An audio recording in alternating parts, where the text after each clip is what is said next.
afternoon. So my name's Bridget, and these are my three kids who are all homeschooled, and this is our What Are We Reading in August. I have a third grader, Alexi, a first grader, Brian, and a kindergartner. And so I'm going to be showing you what we're reading together and what we're reading individually, and they're going to go. Okay, Mommy. It's very likely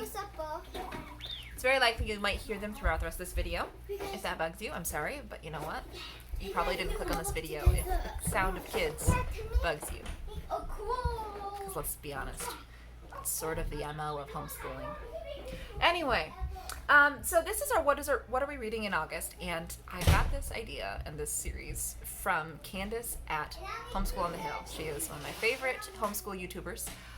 As you see, I have a third grader, first grader, and kindergartner, and Candice has currently a junior higher, and a high schooler, and one who's already graduated. So it's a little strange that I really like her channel, but I really enjoy seeing sort of how somebody's homeschooling has evolved into what it has evolved into for the upper grades, because of course that's where I'm headed.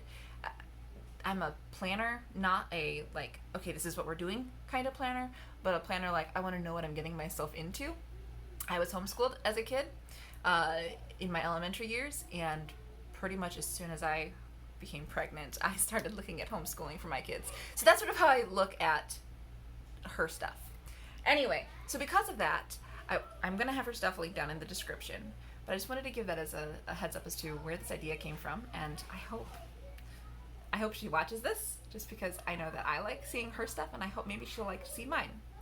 With a first grader, kindergartner, first grader, and third grader, I will only be sharing what I'm reading aloud to all three of them, and then what I'm reading with my third grader. Both Brian and Candice, they have readers that go along with their Rebecca language course. And so that's mainly what they're reading right now. Now Brian has a really high reading level, so he picks books up around the house, and he's reading pretty much about the same reading level as Alexi is. But I'm just not monitoring necessarily what he's reading. So I'm not going to share that with you. But I wanted to share a little bit about what we're reading here in August. This is our third week of school. This summer we used a reading log where each kid had a shelf of books that they could read during the summer. Brian almost finished his, Alexi was over halfway done with hers, and Cadence, again, she's a kindergartner. I had books on there because she didn't want to be left out. She's still using it. This is just a 2020 reading log, so we're just continuing to use it so no one feels like they were unable to accomplish it. But yeah, so that's what we did over the summer, and then I also had our Read-Alouds on there. And so this summer, the last one that we finished here at the beginning of August was the BFG. I love that book as a kid. As a parent, reading it aloud to my kids, a tip for anyone wanting to do it, get the audiobook. Because as a junior higher, the last time I read it, I didn't think about the fact that what the BFG was saying actually could be pronounced out loud. If you've ever read the BFG, you know what I'm talking about. He has these made-up words that trying to read out loud was very difficult. So halfway through, I got on our library's electronic audiobook site and found the BFG, and we listened to it the rest of the way. But the kids really liked that, but it was a little bit long for my kindergartner. And I'm not afraid to do more long ones like that, a little more advanced like that one in general, but I like to break it up with, it's not really easier to understand, but less heavy. I don't know how else you describe it, but you know, there's books that are a higher reading level that are harder to understand. Maybe it's because they aren't set in modern times, and so for a kindergartner they have to use more of their imagination to figure out what's going on. And so I picked up Welcome to Silver Street Farm. I've never read this book before. It's really fun so far. We're about halfway through. We'll be done with it probably by the end of this week. And so far it's been really fun. And the chapters are nice and short, which make my kindergartner happier. And the pictures are at the beginning of each chapter, which she also really likes. So it's a good one so far. That's what I'm reading aloud to my kids. We're going to finish that, like I said, at the end of this week, and then at the beginning of September we are going into probably The Borrower. So it'll be one Again, that's a little bit, in my estimation, for my kindergartner heavier, a little bit harder to get into. She enjoys them, just harder to get into. So besides the reading with their school, that's it for my first grader and kindergartner, as far as read-alouds go. With my third grader, she has Knotgrass American History for her history. And I talked about it in my last video that I was thinking about splitting it in half and doing volume 1 for 1 year and volume 2 for another year, and that is what I'm doing. So I took the book list from Bookshark and I grabbed certain books from their list for read-alouds and certain books from their list for readers, and I slotted them in to the time periods that we're reading about in our history. So for the first week of school, we did our textbook reading, and then last week and this week, I am reading aloud Pedro's Journal. And so far, it's been a really good read. It's a historical fiction, and it's written as if it's a cabin boy. What do they actually call him? A ship's boy. Ship's boy on the Santa Maria with Columbus. And so far, Lexi's been enjoying it, and I've been enjoying it. None of the books from Bookshark have I read before. I wasn't a historical reader growing up. I was into fantasy or sci-fi or general chick flicky type books. So I didn't read the historical fictions, unless you're talking about Dear America or American Girl. That was about as historical fiction as I got. So I'm really excited about the books that we're going to be reading aloud, and then also the books that we're considering readers. So Lexi right now is reading Pocahontas and the Strangers. It is a 3rd grade reading level according to the different reading level lists that I can find. Lexi is about a half a grade reading level below, half a grade level below her reading level. I don't know how you want to say that. She's about a halfway through a 2nd grade reading level.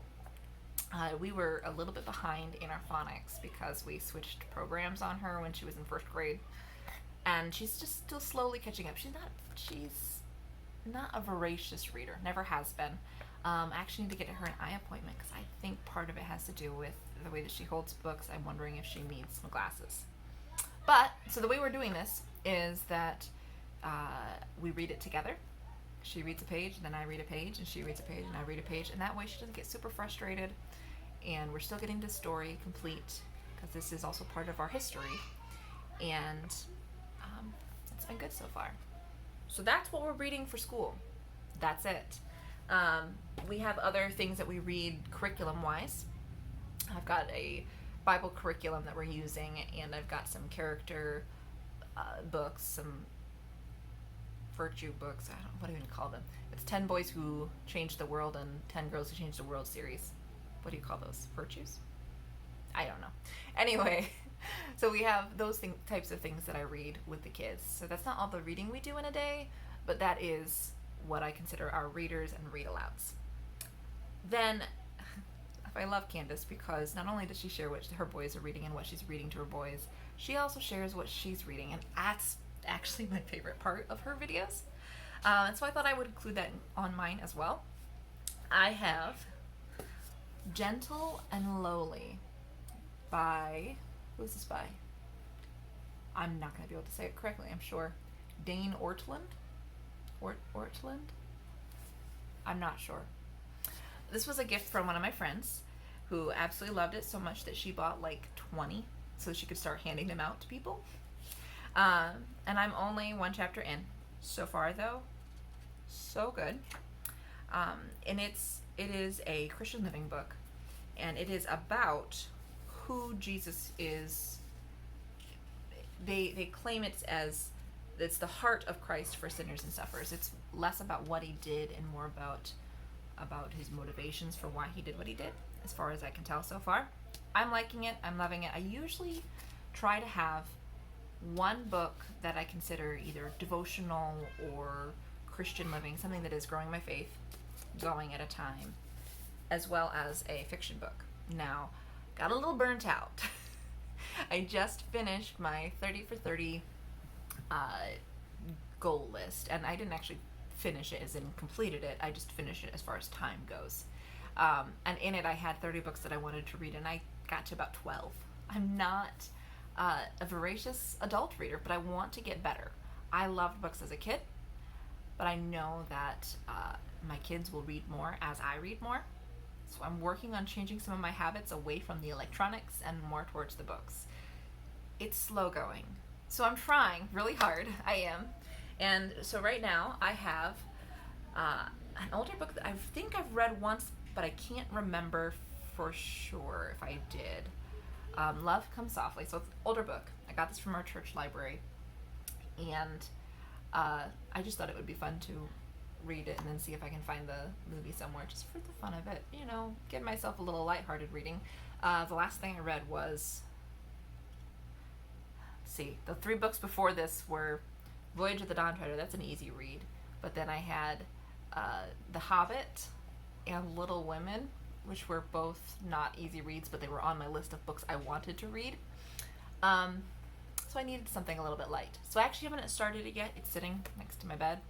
I need to start it, which means I need to stop watching YouTube videos as I make a video. But that's what we're reading in August. I don't know if this is interesting to anyone. I don't know if anyone's going to watch it. It's not like I've got a big channel or anything, but it's fun to do. And if anyone watches it, I hope it's Candice. So, have a great day.